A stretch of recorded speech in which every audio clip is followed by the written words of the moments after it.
So this is just a little update on the Deacon. I decided to go with a figured maple cap on the top of it. And I just went out to this little shop, probably 2 miles from my house. And I just realized, I was driving by, it's like a tool store. They sell, radial arm saws and all kinds of woodwork and stuff. And they had a small sign out there that said exotic woods. So I immediately just swung right in there, and I picked up a piece of curly maple, 8 3/4 inches wide, and about 49.5 inches long, half-inch thick, for 20 bucks. I'm gonna be visiting this place more. Let's see if you can see the figure in this.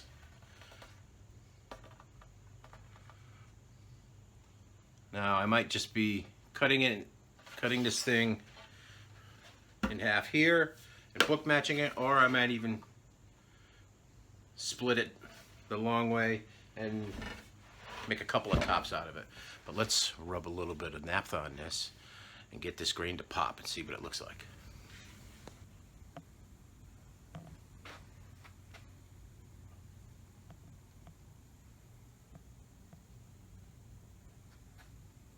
What a beautiful piece of maple.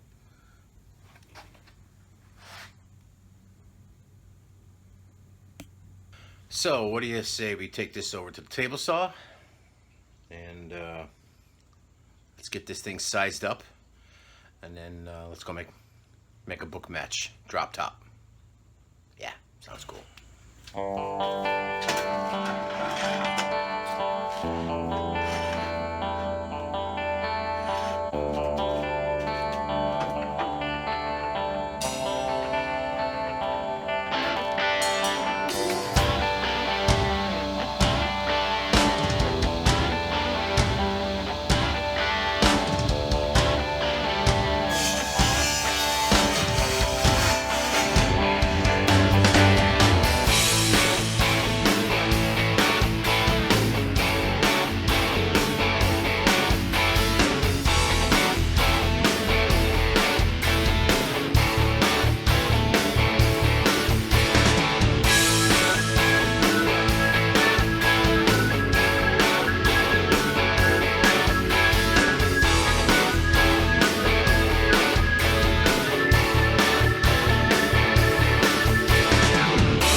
Okay, so I got it resawed. Unfortunately, my blade wandered a little bit. So in order to straighten that out, I had to plane this down a little further than I originally wanted to. I wanted to get it, the original thick was about 3/4 of an inch, and I wanted to split it in half. After planing it and getting it back to being useful again, this top's going to be about 1/8 of an inch thick, but got it down here in the clamps. It's not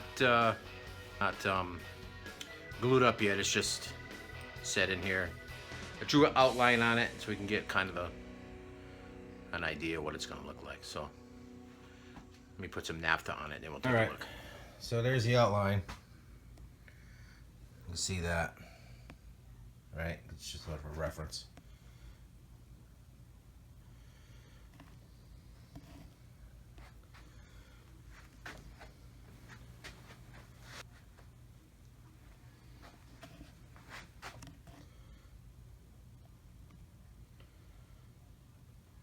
I had to move the bottom section forward because I lost this section over in here because it cut too. I lost this section over in here because it got too thin.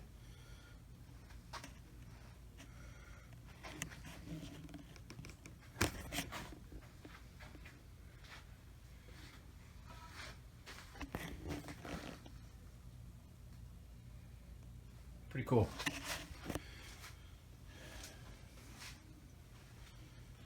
Now with all this flame maple on here, I might want to rethink the great big pick guard. Might want to go with something maybe clear. I can always back route for the controls, so they'll be mounted into the back. Yeah, but there it is. Unfortunately, it's a little thinner than I had originally wanted, but you know what, it'll make it easier bending over this arm contour over here. So, hey, shit happens. All right, what do you say we glue this up?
All right, got even pressure all the way across. Now I don't have the clamps too tight because you really don't need to clamp the living crap out of it. Just enough to hold everything together. I put a couple of spring clamps on the ends, and that's going to keep the two pieces, you know, matched up nicely. I'm not going to wipe that glue off, which you'll see a lot of guys do that. And all that does is basically dilutes the glue and rubs it all into the finish, and if you ever try to stain it or whatever, you're going to have a hell of a time doing it. So we're going to wait till it dries, and then we'll just take it off with a scraper or a chisel. And then we'll rough cut the outline and mount it to the body. Okay, so we're gonna let this book match top glue up. Geez, remember I cut 2 body blanks because I was gonna glue them together? Looks like I'm not gonna do that. Appears that I'll be making a second Deacon somewhere in the future. Anyway, it's gonna bring this one to a close. See you in the next video. Thanks for stopping by. You guys behave yourself. Peace.